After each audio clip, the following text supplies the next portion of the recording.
I would be remiss not to start with one of the hottest topics upon Sekiro's original release, a question that has perplexed and stumped great scholars over the years. Is Sekiro a rhythm game? Seriously though, once reaching an adequate skill level, you most likely noticed, at least on an intuitive level, that the fighting is quite seamless and satisfying. This video is an attempt to answer why that is the case, and could possibly be a new series analyzing the combat in each FromSoftware title. So, is Sekiro a rhythm game? Sekiro's combat has often been compared to rhythm games, but often, rhythm games are 100% reactionary. There exist subgenres within the rhythm game category, but the action is generally dictated by some given visual cue, which waits for the player to time a correct input at the right time. For example, in Guitar Hero, notes fall down the screen vertically, and the player strums the corresponding notes. In Sekiro, the same can be said in a sense, as the player stands in front of an enemy and waits for the opponent to strike.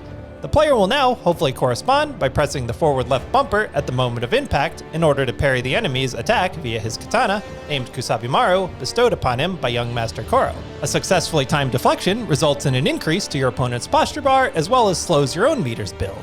The difference, of course, between Sekiro and most rhythm games is that the player doesn't have to simply wait around for an enemy to attack. It wouldn't be much fun if we were a samurai with no offense. We're not only responding to oppositional offense, we're simultaneously providing our own outputs to our opponents, which creates the fluid dance-like combat we're so familiar with, creating a game of offensive and defensive cycles. The player can dictate the tempo by playing more or less aggressively, something that plays heavily into the story of Wolf with the oft-repeated mantra, hesitation is defeat. You'll often find character dialogue from friends in a gaming world serves the purpose of providing tips to the player to enhance performance. In a typical rhythm game, the flow might be adjusted by a difficulty setting that adds a larger quantity of notes or drops them at a more rapid pace. Of course, bosses have varying levels of aggressiveness, which is also dependent upon which phase they're in. Whereas Emma is a little more subdued, Sword Saint Ishin will straight up sprint to chase you down. But why isn't there a stamina bar? As you've obviously noticed, there's no stamina bar in Sekiro, even in combat. This allows for enemies to be much more aggressive, as the player is not limited in defensive maneuvers.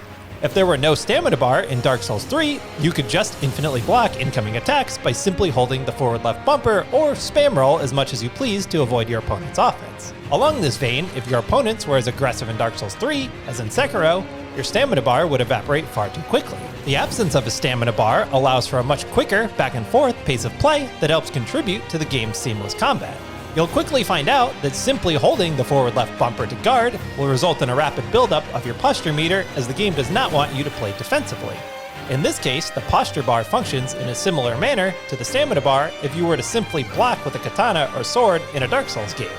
Of course, Wolf does not carry a traditional shield. Even when your posture meter appears to be full, you can actually infinitely deflect oncoming attacks without being staggered, as long as each successive parry has perfect timing. One mistimed parry at this point will result in being staggered. While it's possible to outspace opponents in Sekiro, it doesn't play as large of a function as in Dark Souls 3 or Elden Ring, where spacing, especially in PvP, is everything. Granted, there's no PvP in Sekiro. By the same token, neither do dodge attacks. You can dodge attacks, but it's not as reliable as in Soulsborne games, where the iframes granted from dodging work on virtually every attack thrown in the player's way if timed right. I personally find the dodge to be much more situational in Sekiro, or simply used as a positioning tool rather than actually dodging through an attack. Combat arts are essentially Ashes of War from Elden Ring. Whereas there may be limitations in the singularity of Sekiro's usage of Kusabimaru, our arsenal is expanded in part through the application of combat arts. Sekiro and Elden Ring had some overlap with their development, and the combat arts, known as Ashes of War in Elden Ring, is one feature I suspect was implemented in a similar time frame to each game. It never occurred to me while playing Elden Ring, but when going back to Sekiro, it hit me that the Ashes of War feature is basically just an expansion of the combat arts. Furthermore, this is an expansion to the idea of weapon arts in Dark Souls 3. In Sekiro, you simply apply the art to Kusabimaru, whereas in Elden Ring, you have the same system, simply with a wider variety of weapons. Combat arts can be earned through beating certain bosses and mini-bosses, as well as building out 5 separate skill trees, including Shinobi, Temple, Ashina, Mushin, and Prosthetic. Admittedly, the skill trees probably require too many total points, as you will not complete all 5 branches without finishing either multiple new game cycles or grinding like crazy. Perhaps done intentionally to incentivize new game cycles or to prevent the player from becoming too OP in new game. The bread and butter of most players in the early game will be the Whirlwind Slash, as it costs only 1 skill point on the Shinobi Arts tree and is quite effective against the Blazing Bowl. Also extremely effective is the Ichimonji Double, found in the Ashina skill tree, as it deals big posture damage, staggers certain enemies out of attacks, and doesn't cost any spirit emblems. Perhaps most sought after are the spectacular Spiral Cloud Passage and Empowered Mortal Draw. Dragon Flash is one of my personal favorites, not to mention the Temple Arts for some hand-to-hand combat. Perhaps the most beautiful technique is the Sakura Dance, which can redirect lightning. The iterations and progression of adding special attacks to weapons from Dark Souls 3 to Sekiro to Elden Ring is one of the best evolutions in combat FromSoftware has made to their games. In Sekiro, it is up to the player to have fun and experiment to figure out which attacks work optimally in unique situations. Shinobi Prosthetic Tools. While Sekiro can be entirely beaten without the use of the Shinobi prosthetics, these tools add great fun and variety to the combat. 10 attachments with variations can be found throughout Ashina and have application to a number of situations Wolf may come across. These include the Loaded Shuriken, Loaded Axe, Loaded Spear, Sabumaru, Loaded Umbrella, Shinobi Firecracker, Flame Vent, Mist Raven, Divine Abduction, and Finger Whistle. For example, the Malcontent upgrade for the Finger Whistle can stun the Demon of Hatred, opening up an attack window, while the Loaded Spear can be used to strip the armor of the bell-wielding Taro Soldier. Something that is often missed in Sekiro is that the game wants you to be creative. While you're given a limited number of tools, there are way more unique combinations you can pull off by mixing combat arts, prosthetic tools, and ninjutsus than you would think. For example, just take a look at Ongball's videos. While his skill level is certainly far above the average player, you could still learn a lot simply from observing how creative he is with mixing and matching sequences of attacks. It's a beautiful lesson that the loss of Wolf's arm, which should be a great weakness, is turned into a great strength through the adaptation of prosthetic weapons. It's one thing to create a cool combat system, but having the system make sense in the context of the world and character takes the game to another level. Were ninjutsus a missed opportunity? There are 3 ninjutsus: Bloodsmoke Ninjutsu, Puppeteer Ninjutsu, and Bestowal Ninjutsu. The 3 attacks are exclusively activated via a backstab. The decision to create a new category for only 3 attacks seems a bit out of character. Perhaps more were planned, but FromSoftware simply ran out of time and we were deprived of Naruto's Sexy Jutsu. The most useful to the player is the Puppeteer Ninjutsu, which is a massive help in fights against Lone Shadow Vilehand, and the Knight version of 7 Ashina Spears in the general duo fight. As well, the Puppeteer Ninjutsu has applications that extend past combat, such as getting the rat to hold the kite in order for Sekiro to traverse the canyon. Boss fights, the Danger Kanji, and building combat through phases. While not a revolutionary concept, one thing Sekiro excels at is building layers through multiple stages of a fight. One of the best encounters in the game gives us a great example of this. This is the main encounter with Genichiro atop Ashina Castle. In Phase 1, the Danger Kanji, which indicates a perilous attack, follows Genichiro's leap into the air and will always be followed by a thrust of his katana. However, in Phase 2, the Danger Kanji can be followed by the thrust attack as well as a spinning sweep, creating a dilemma for the player. The game gives you just the proper amount of time to make the correct read and input on this occasion rather than simply mashing the Makiri counter, as this time you may have to execute a jump. Making small decisions such as this correctly lead to a player feeling accomplished in victory rather than being able to win through mashing any random combination of inputs. The bosses in Sekiro transition through phases via deathblow markers. In any game, there are a number of ways in which boss difficulty increases with phase transition, with the options usually being the boss increasing in size and/or receiving a buff, or via gaining a larger arsenal to draw upon. Sekiro generally leads towards the latter, as evidenced by 3 of the best fights in the game in the True Monk on the outrageously beautiful Vermilion Bridge, Owl Father's Hirata Estate encounter, and of course the final duel with Ishin, the Sword Saint, to name a few. True Monk adds a series of disgusting terror attacks, Owl Father makes use of the beautiful ethereal owl, and Ishin famously pulls out his firearm and spear. While most bosses are described as a back-and-forth dance, there are of course exceptions, with the most obvious being the Demon of Hatred, who is certainly not a back-and-forth dance.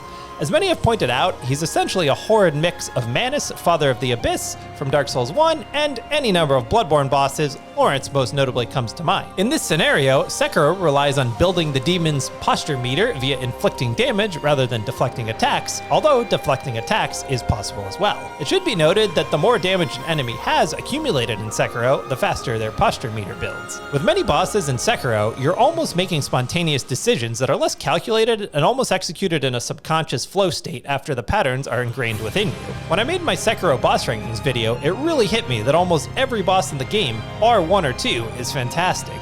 The lack of build variety is what allows for such finely tuned fights, as a more limited number of attacks must be accounted for, as Sekiro exclusively uses his katana named Kusabimaru for the entirety of his journey. I've never created my own game, but logically it seems the fewer attacks a player has access to, the simpler it would be to fine-tune what the boss is doing.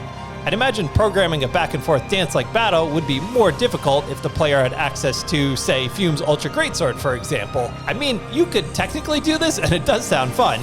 If that doesn't exist already, somebody mod that, please. While playing around with the combat arts is super fun, many of them have a similar function, just with a different animation, which is fine, as it's this simplicity that allows beautiful, streamlined boss encounters. For more in-depth boss discussion, check out my Sekiro boss rankings video, as I do not want this section to overtake the entire video. Skill trees and latent skills. Skill trees are an art form unto themselves and can vary dramatically from game to game. The challenge designers face is in leaking skills to the player at appropriate times throughout the game. You don't want players to become OP too early and just obliterate opponents without understanding the game's core combat. Conversely, you don't want the player to be left unequipped and feeble against tougher enemies, leading to leaving the player feeling as though they are unprepared. Sekiro contains 5 skill trees that can be built out through earning skill points from defeating the enemies of Ashina. These 5 skill trees are unlocked by obtaining a corresponding esoteric text and include shinobi arts, Ashina arts, prosthetic arts, temple arts, and Mushin arts. These generally provide additional usage to Sekiro's katana and prosthetic arm, or give the player passive upgrades such as shinobi eyes in the shinobi arts tree, which increases the damage inflicted to an opponent's posture upon executing a successful Mikiri counter. Or the Mikiri counter itself, which is imperative or at least makes things substantially easier in the fight against Shinobi Hunter Enshin of Mason. Odds and ends, verticality, stealth, and sound design. A huge, often overlooked factor that contributes massively to how combat feels is the sound design. Poor sound design can make or break a system. FromSoftware executed the back and forth clashing of swords to a T, which helps produce a very satisfying dueling scene. It never occurred to me to play games with the soundtrack turned off, especially not FromSoftware games, which contain some of the best music in the media. But after noticing a number of challenge runners playing in this manner, I'm assuming for concentration purposes, I gave it a go. In a game like Sekiro, doing this drew me into the contest even further, as I love the rawness and the mano-a-mano dueling nature that sucks you in when the music is off. If anyone hasn't tried this before, I highly recommend giving it a shot. Another favorite topic among Sekiro fans is the verticality employed, something prior games such as Dark Souls and Bloodborne had lacked, especially as a means of exploration. Not that it doesn't exist in any capacity, but the level layouts and grappling hook escalate the traversal in Sekiro. I'll leave this discussion to a possible level design video, as verticality and stealth are more so tools employed tactically in determining position and initiation of combat on the battlefield.